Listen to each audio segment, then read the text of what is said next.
Hola a todos, soy Javier Caballero y estoy aquí con vosotros para explicaros los conceptos básicos que vamos a tener en cuenta para entender una destilación. Bueno, y un poquito los tipos de sistemas de destilación, de alambiques que vamos a encontrar.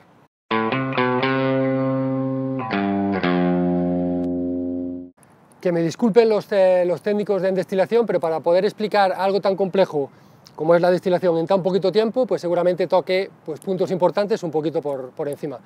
Lo primero que tenemos que tener en cuenta cuando hablamos de destilación es que cuando destilamos no generamos alcohol. Lo que vamos a hacer es concentrarlo. Y obviamente para poder concentrar un alcohol, primero tenemos que haberlo creado. Entonces para mí básicamente un destilado vendría a ser una esencia que hemos sacado de un fermentado. De ahí la importancia que va a tener también la fermentación previa a la hora de destilar. Pues ahora que ya sabemos un poquito lo que es un destilado, vamos a empezar a hablar de los métodos de destilación y lo que nos vamos a ir encontrando cuando tenemos distintos sistemas. Para explicar el concepto vamos a hacerlo con un alambique que todos tenemos en la cabeza, que es el alambique el clásico. Y después ya a partir de este vamos a ir poniéndole distintos factores. Lo primero que tendríamos sería pues la caldera, después tendríamos un capitel y después bueno, lo que sería el cuello de cisne, y después este cuello de cisne acabaría en un serpentín, que va a ser lo que condense esos distintos vapores, y por aquí ya tendríamos el destilado. Vamos a tener que tener en cuenta cómo vamos a calentar ese fermento, porque como también todos sabemos, nosotros cuando hablamos de destilación lo que jugamos es con los distintos grados de ebullición que tienen el líquido para poder separar compuestos. Nosotros sabemos que el agua a nivel del mar ebulle a 100 grados centígrados, mientras que el alcohol etílico, que es el que a nosotros nos interesa, a nivel del mar también evapora a 78,4 grados centígrados. Entonces nosotros, todo el tiempo que estemos en esta frontera de temperatura, vamos a evaporar alcohol, que nos interesa a nosotros, el alcohol etílico, y vamos a dejar el agua en la parte de aquí. Obviamente va a haber alcoholes que tienen grados de ebullición más bajos, o sea, que salgan antes de estos 78,4, que estos vendrían a ser pues las cabezas, que todos sabemos que no nos interesan, y después todo lo que vendría después de esos 100 grados, o otro tipo de compuestos, serían las colas, que tampoco nos interesan. Pues sabiendo que lo que vamos a jugar es con el grado de ebullición, tenemos que empezar a pensar cómo vamos a calentar los mostos. Podría ser con fuego directo, podría ser por resistencias, podría ser con vapor, va a depender un poco del producto que queramos conseguir.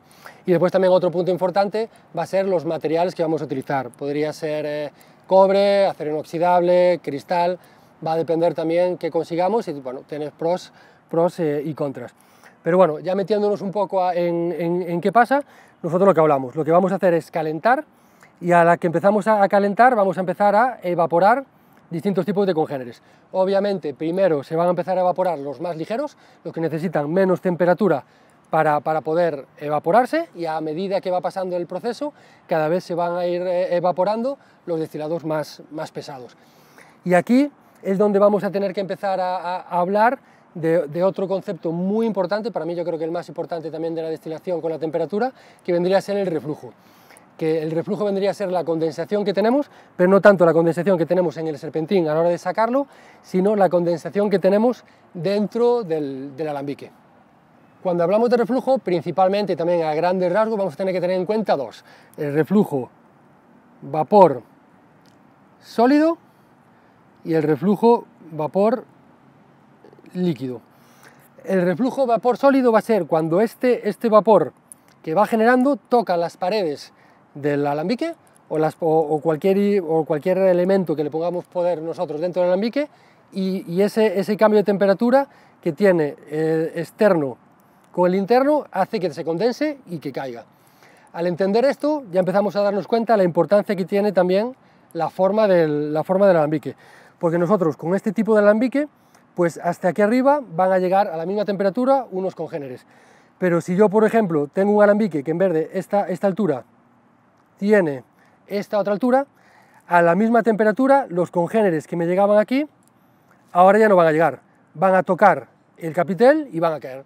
Entonces, simplemente cambiando la forma del alambique, vamos a conseguir tener un destilado con un perfil mucho más ligero, porque subiendo vamos a tener más ligero, o por el contrario, si tenemos un alambique con un capitel más bajo, vamos a conseguir que los congéneres más pesados, a la misma temperatura, lleguen al capitel.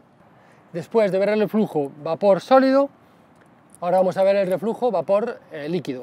Es un poquito más complejo de entender, pero bueno, vendría a ser el principio de las columnas de rectificación que todos también conocemos.